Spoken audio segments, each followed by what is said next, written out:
আসসালামু আলাইকুম প্রিয় ভিউয়ার্স, আউটসোর্সিং শিখো চ্যানেলের পক্ষ থেকে আপনাদের স্বাগত জানাচ্ছি আমি মোসাদ্দেক। আজকে হোম ট্যাবের ক্লিপবোর্ড এবং ফন্ট গ্রুপসের অপশনগুলো আলোচনা করব।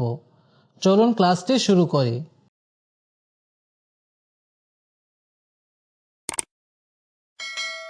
প্রথমে ক্লিপবোর্ডের অপশনগুলো আলোচনা করব।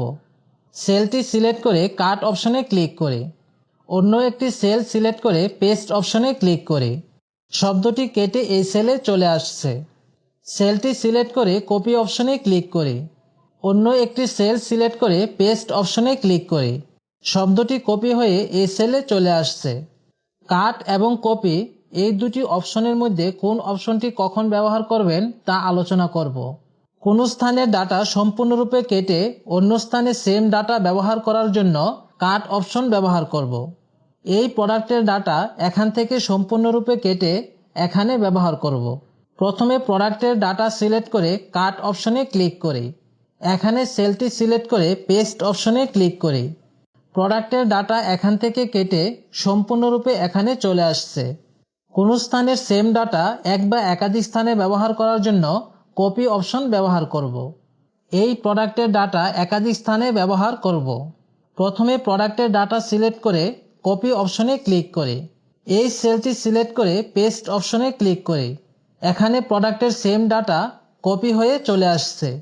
এই সেলটি সিলেক্ট করে পেস্ট অপশনে ক্লিক করে এখানে সেলটি সিলেক্ট করে পেস্ট অপশনে ক্লিক করে কপি অপশন ব্যবহার করে এই স্থানের ডাটা একাধিক স্থানে ব্যবহার করেছে। এখন ফন্ট গ্রুপসের অপশনগুলো আলোচনা করব।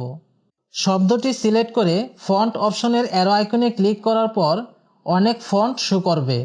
এখান থেকে যে ফন্ট দিতে চাই সে ফন্টটি সিলেক্ট করতে হবে।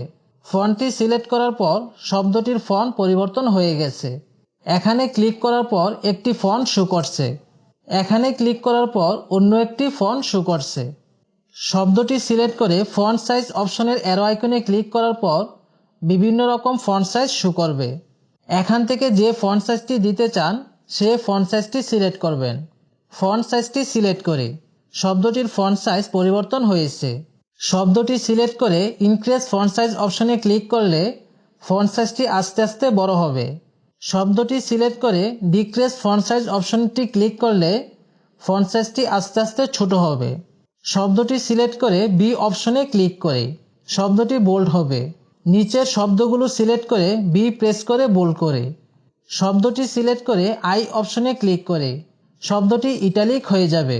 শব্দটি সিলেক্ট করে ইউ অপশনে ক্লিক করে শব্দটির নিচে আন্ডারলাইন চলে আসবে।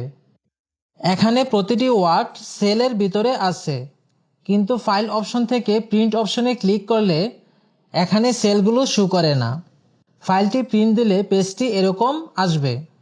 এখন পুরো অংশটুকু সিলেক্ট করে বর্ডার্স অপশন থেকে অল বর্ডার্স অপশনে ক্লিক করে সবগুলো টেক্সটের মধ্যে বর্ডার্স চলে আসছে। এই টেক্সটটি সিলেক্ট করে বর্ডার্স অপশন থেকে বটম বর্ডার্স অপশনে ক্লিক করে টেক্সটের নিচে একটি বর্ডার চলে আসছে। এখন প্রিন্ট অপশনে গিয়ে ফাইলটি চেক করে প্রিন্ট দিলে ফাইলটি এরকম আসবে। এখানে পুরো অংশটুকু সিলেক্ট করে ফিল কালার অপশন থেকে যে কোনো একটি কালার সিলেক্ট করে শব্দটির নিচে ফিল কালার চলে আসবে। ফিল কালার ডিলিট করার জন্য ফিল কালার অপশন থেকে নো ফিল কালার অপশনে ক্লিক করে ফিল কালারটি চলে যাবে। ফিল কালার অপশন থেকে শব্দটির নিচে অন্য একটি ফিল কালার ব্যবহার করে এখানে ফিল কালারের জন্য টেক্সটগুলো ভালোভাবে বোঝা যাচ্ছে না। পুরো অংশটুকু সিলেক্ট করে ফন্ট কালার অপশন থেকে হোয়াইট কালার অপশনটি সিলেক্ট করে টেক্সটের ফন্ট কালারটি পরিবর্তন হয়ে গেছে এবং টেক্সটগুলো ভালোভাবে বোঝা যাচ্ছে। নিচের শব্দগুলো সিলেক্ট করে ফন্ট কালার অপশন থেকে এই ফন্ট কালারটি সিলেক্ট করে শব্দটির ফন্ট কালার পরিবর্তন হয়ে গেছে। সম্পূর্ণ ভিডিওটি দেখার জন্য ধন্যবাদ। নতুন ভিডিও পেতে চ্যানেলটি সাবস্ক্রাইব করে রাখুন।